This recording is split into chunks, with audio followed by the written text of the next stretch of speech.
Welcome back to another episode with Diabetes 180 with Louis Bertus, physician assistant and diabetes reversal health coach. Today, we're talking about a very important topic, how to control your blood sugar levels with meal timing. 3 simple ways that have to do with the timing of your meals to control your blood sugar levels. Number 1 is really simple. Eat your fiber first. Remember, FF, fiber first. So foods that are rich in fiber are legumes, beans, lentils, of course, whole grains, nuts, green leafy vegetables. Those foods that are high in soluble fiber serve as a brake pedal for the meal as a whole. When it comes to the carbs, the timing of the carbs breakdown in the digestive tract and the subsequent conversion to glucose. So if you want a slower elevation in your blood sugar levels, eat fiber first to serve as a brake pedal to slow the absorption and the breakdown of the carbs in the total meal. Rule number 2 also has to do with the speed in which the carbs are broken down. It's simple. Eat your food slowly. So one way to do this is to put the fork down in between bites or the spoon. So every time you take a bite, you make sure you put the fork down to ensure that you're taking your time to chew and enjoy the food and let it digest slowly. Another rule would be to break the meal in half.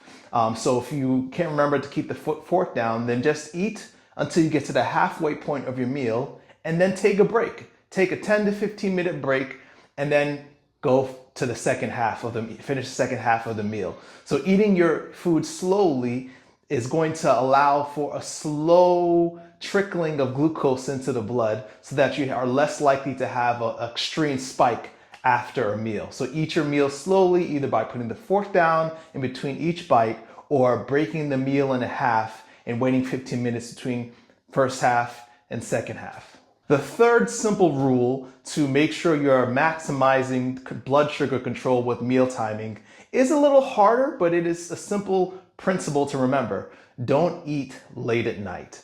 Preferably after 6 p.m. the kitchen should be closed, but if you can't handle 6 p.m., if that's too extreme, at most 7 p.m. should be your last meal of the day. This is because later in the day, in the evening hours, our body becomes more resistant to insulin, the hormone that's responsible for the absorption of glucose from the blood into the cell. So you want to make sure you maximize your insulin sensitivity by eating no later than 6 or 7 p.m. at night.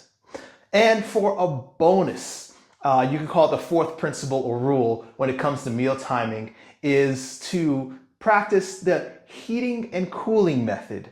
What this means is what you're going to do is heat up your meal, or after you've done cooking your meal, you let it cool down before you eat it.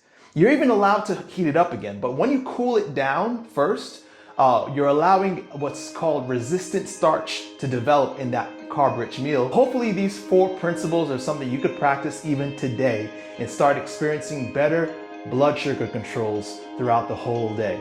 So if you have more questions regarding any of these principles, let me know in the comment section. I'll be happy to answer them. If you need more support in your diabetes reversal journey, then check out the links in the bio section for a free consultation to see how a whole food plant-based diet can be the secret, the one thing maybe you're not doing, or if you are doing, will teach you how to maximize its effect to reverse diabetes and come off medications.